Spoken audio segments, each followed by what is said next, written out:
மக்களே, இன்று நாம் திருக்குறள் 544 குறளை பார்க்கிறோம். இது திருக்குறளின் பொருட்பால் பகுதியில் உள்ள அரசியல் என்னும் இயலில் இடம்பெற்றுள்ள செங்கோன்மை அதிகாரத்தின் 4 குறள். குடிதழே கோலொச்சும் மாநில மன்னன், அடிதழி நிற்கும் உலகு. இந்த குறள் சொல்லும் பொருள் என்னவென்றால், நாடு நாட்டை வலியால் அடக்கி ஆட்சி செய்யும் அரசர் நாடு முழுமையாக நின்றுவிடும். அதாவது, ஒரு மன்னன் தற்கொலையை பயன்படுத்தி மக்களை கட்டுப்படுத்தினால் சமூகத்தின் வளர்ச்சி முழுமையாக நிற்கும். ஏனெனில் சக்தி பயன்படுத்தி ஆட்சி செய்தால் மக்கள் மனம் அசைக்கப்படும், முன்னேற்றம் இல்லை. சிலர் அதிகாரத்தை பெறும்போது அது தன்னலமாக மட்டுமே பயன்படுத்துவார்கள். ஆனால் நீதியுடன் ஆட்சி செய்தால் மக்களின் நலன் வளர்ச்சி பெறும்.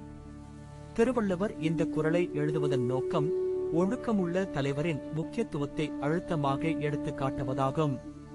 நான் இந்த குறள் முக்கியமானது ஏனெனில் ஆட்சியில் நீதிமிக்க மற்றும் பொறுப்பான நலன்களை பலியில்லாமல் செய்ய வேண்டும் என்று நினைவூட்டுகிறது.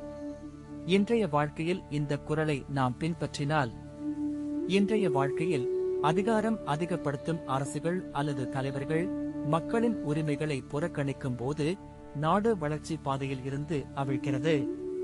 அதனால் நம் நாடு மற்றும் சமுதாயத்தை மேம்படுத்த நியாயமான, மனிதநேயமான வழிகளை தேர்வு செய்ய வேண்டும். நீதியுடன், பாசத்துடன், சேர்க்கையுடன் ஆட்சி செய்வது நாட்டை முன்னேற்றி உலகை சுழற்றும் சக்தியாக இருக்கும். முடிவாக, சுயநலமும் வன்முறையும் சமுதாயத்தின் முன்னேற்றத்தை நிறுத்துகிறது. நீதியுடன் ஆட்சி செய்வதே உண்மையான வெற்றியாகும். இதைத்தான் இந்த குறள் மிக அழகாக எடுத்துக் கூறுகிறது.